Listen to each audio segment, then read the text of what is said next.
अब हम लोग देखते हैं मेघनाथ साहा के बारे में। ये भी जेसी बोस के एक स्टूडेंट थे। मैंने बताया जेसी बोस, पीसी राय, ये टीचर थे, दोस्त थे, पढ़ाते थे, और एसएन बोस उनके स्टूडेंट थे, सत्येंद्रनाथ बोस। और अब हम पढ़ने जा रहे हैं मेघनाथ साहा के बारे में। ये भी एक एस्ट्रोफिजिसिस्ट थे, बहुत बड़ा नाम है मेघनाथ साहा का। ऐसे फिर से एक ऐसे साइंटिस्ट जिनको जो नोबेल प्राइज पाते पाते रह गए। अच्छा, जिसको नोबेल प्राइज मिल जाता है उसका नाम हो जाता है, लोग नाम जान जाते हैं। ये ऐसे लोग हैं जिनको उस टाइम नोबेल प्राइज नहीं दिया गया, लेकिन इनकी जो रिसर्च थी उसके बेसिस पर पता नहीं कितने लोगों ने नोबेल प्राइज ले लिया। ऐसे ही मेघनाथ साहा भी थे, बंगाल के। ये भी एस्ट्रोफिजिसिस्ट थे, ठीक है, भौतिक वैज्ञानिक, भौतिकी के, लेकिन एस्ट्रोनॉमी के मामले, जो ग्रहों उपग्रहों पे रिसर्च करते थे। इन्होंने एक थ्योरम दी जिसको, अच्छा, ये एक कॉन्सेप्ट है थर्मल आयोनाइजेशन। सबको पता होगा, ये सबने सुना होगा जिसने साइंस पढ़ी है। थर्मल आयोनाइजेशन क्या होता है? जब आप किसी गैस को, किसी भी गैस पार्टिकल को बहुत ज्यादा गर्म कर दो तो क्या होता है, उसके पार्टिकल आयोनाइज्ड हो जाते हैं। जैसे अगर मान लो हाइड्रोजन है, H2O है, अगर मान लो, तो वो H और O में कन्वर्ट हो जाएगा, ठीक है, पार्टिकल टूट जाएंगे, ब्रेक हो जाएंगे ना, प्लस माइनस जो आयन लग जाते हैं उस पर आयन के फॉर्म में हो जाएगा, उसको बोलते हैं आयन की फॉर्म में।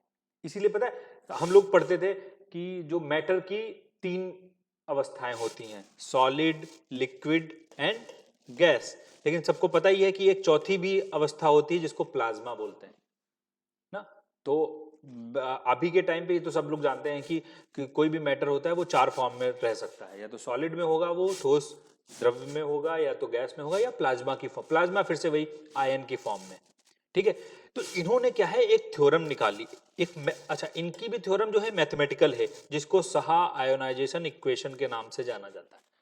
थर्मल आयोनाइजेशन मैंने बता दिया कि प्लाज्मा की फॉर्म में किसी गैस को लाना।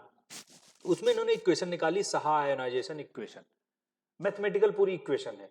उस इक्वेशन से क्या होता है, किसी भी खगोलीय पिंड या किसी भी स्टार, किसी भी ग्रह के बारे में, स्टार के बाद केमिकल और फिजिकल कंडीशंस के बारे में बताया जा सकता है उस इक्वेशन से।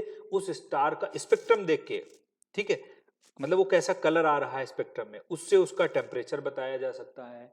उस, अच्छा, टेम्परेचर जो अगर पता चल जाता है तो टेम्परेचर से ये पता चल सकता है कि उसके अंदर कौन सी रिएक्शन हो रही होगी ना। न्यूक्लियर फ्यूजन अगर हो रहा है, संलयन हो रहा है, तो कैसा संलयन किस स्टेज पर पहुंचा होगा। क्योंकि कलर जो है ना, अगर आपने फिजिक्स सही से पढ़ी है तो आप एक चीज जानते होगे कि कलर जो है स्पेक्ट्रम को दिखाता है।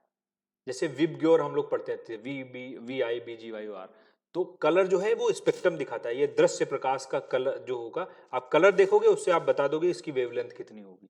तो इस इक्वेशन से स्टार्स के बारे में, तारों के बारे में आप बता सकते हो उनका टेम्परेचर कितना है, और उससे फिर आप लॉजिकली ये बता सकते हो कि उनके अंदर कौन सी रिएक्शन या वो किस स्टेज में पहुंचे होंगे। तो ये बहुत बड़ा कंट्रीब्यूशन है फिर से मेघनाथ साहा का, कि साहा आयनाइजेशन इक्वेशन से आप ये चीजें बता सकते हो।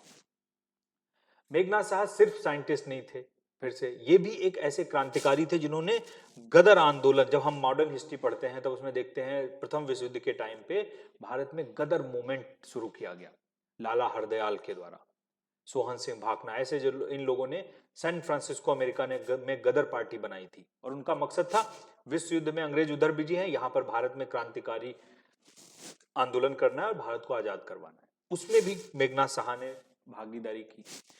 आजादी के बाद मेघनाथ साहा फिर से ये सामाजिक, देश के जो नेशन बिल्डिंग प्रोसेस था उसमें जुड़ गए। इन्होंने बोला कि भाई सिर्फ साइंस से काम नहीं चल सकता। चुनाव लड़े, जीते कलकत्ता से, और लोकसभा में पहुंचे, और वहां पर इन्होंने काम किया। और काम कैसे किया, इन्होंने एक बड़ा अच्छा कंट्रीब्यूशन इनका है, बंगाल के ही थे, तो इन्होंने जो एक प्रपोजल पेश किया था वो था दामोदर वैली प्रोजेक्ट का।